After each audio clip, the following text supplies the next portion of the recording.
Good morning, heads of institutions. My uncle is here.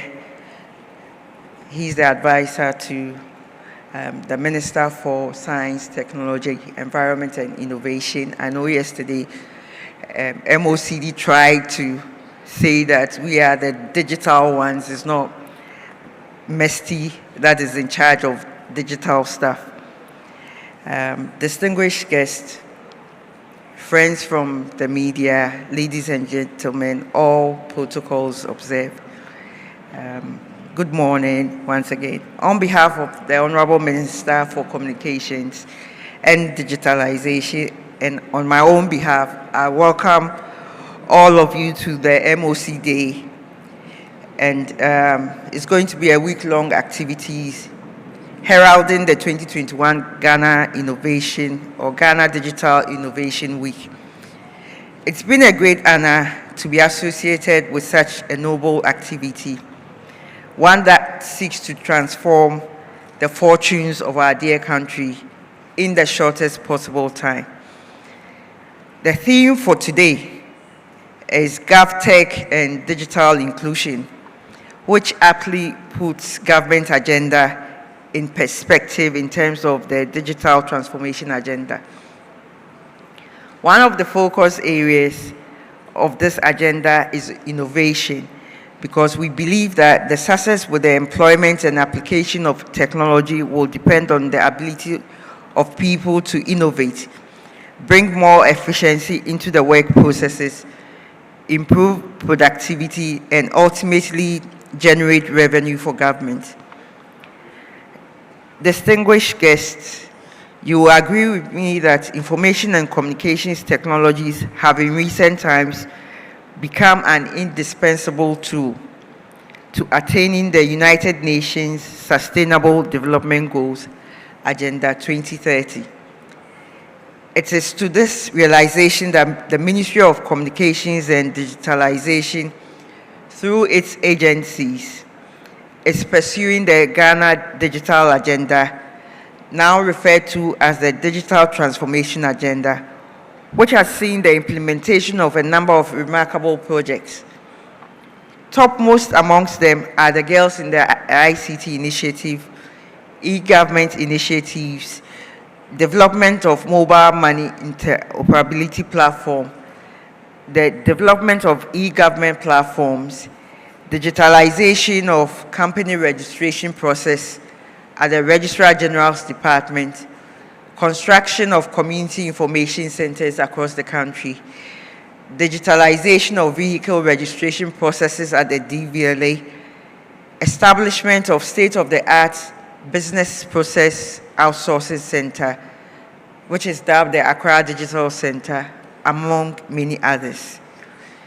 In today's fast-changing digital world, I believe that the countries and individuals need to share and learn from each other's experiences and challenges in order to better serve our citizens and businesses.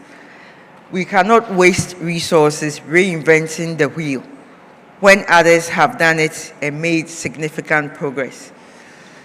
The digital era calls for collaborations and partnerships towards achieving common goals. We need to be there for each other, leaving no one behind. The digital journey has led us to an uncharted territory.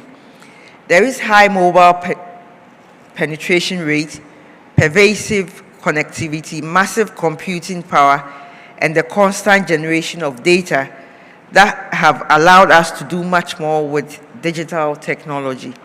At the same time, people expect more from government, and government also needs ideas and partnerships from both development partners and the private sector to be able to serve their needs better. Yesterday, for instance, in the afternoon, MoCD had the opportunity to participate in Standard Charter's incubation program.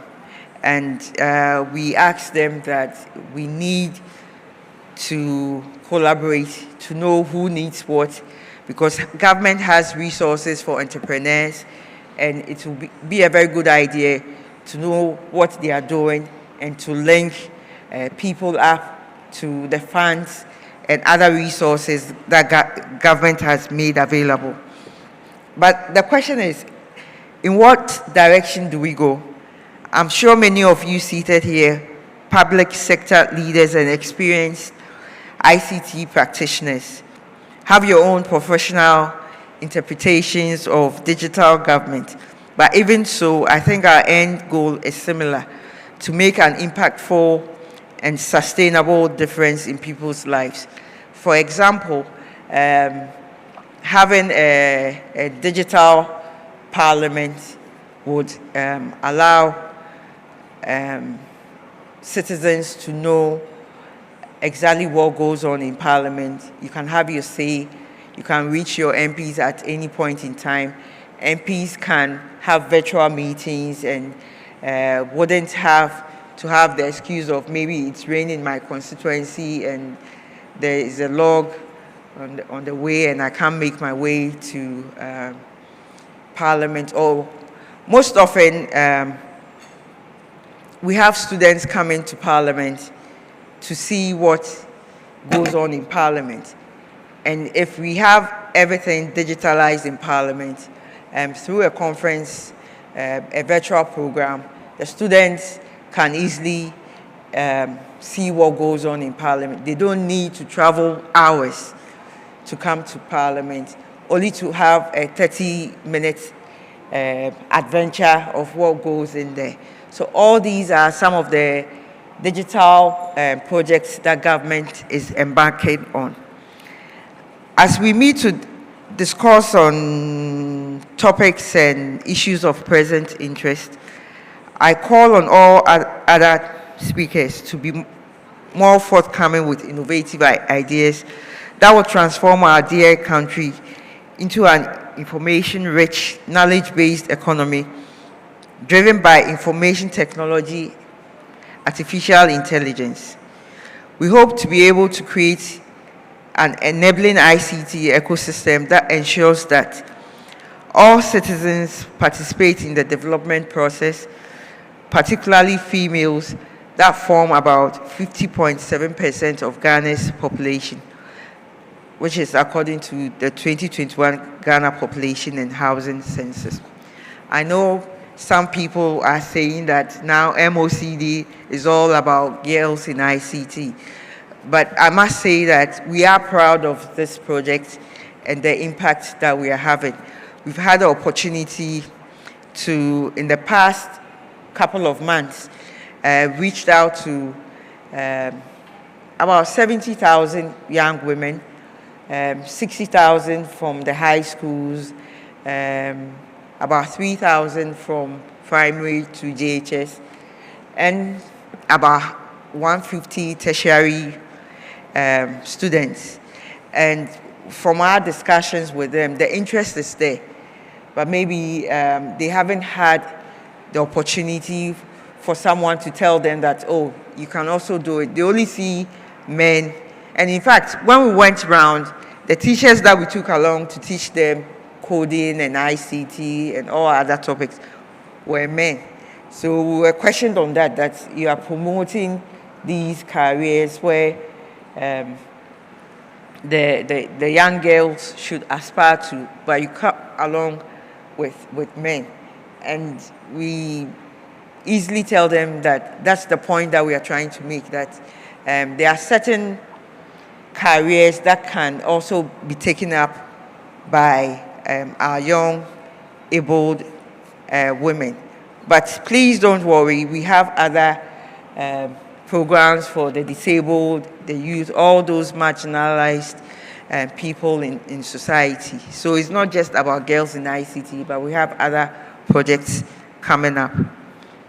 So in conclusion, there is no doubt that information and communications technologies hold the key to individual and nation development and must therefore fully leverage on it.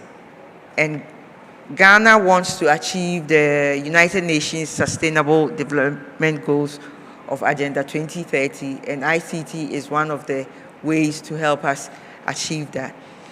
As I said, females form majority of the world's population, and therefore Ghana is also trying to attain its goal by empowering our young women. It would also be prudent to ensure that the contribution of the majority of the citizens are not left behind. ICTs provide the opportunity to ensure equal contribution and participation in national decision-making, thereby increasing productivity and improve our welfare. Finally, ladies and gentlemen, permit me to express my heartfelt appreciation to the Planning Committee and the people of the Republic of Germany, Israel, and of course Ghana for their tireless efforts in putting together a wonderful project, which is the Ghana Digital Innovation Week. We know this will be an annual event, and hopefully next year, God willing, we would do much more than our maiden one. We are getting more ideas, especially since yesterday.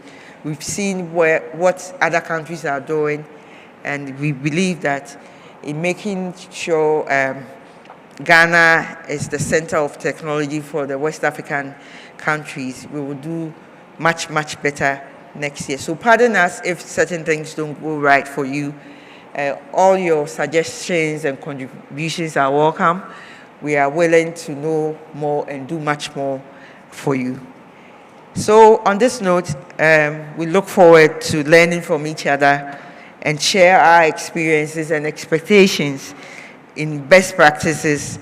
And we don't want fault, making so much noise about, public sector is not doing A, government is not doing B.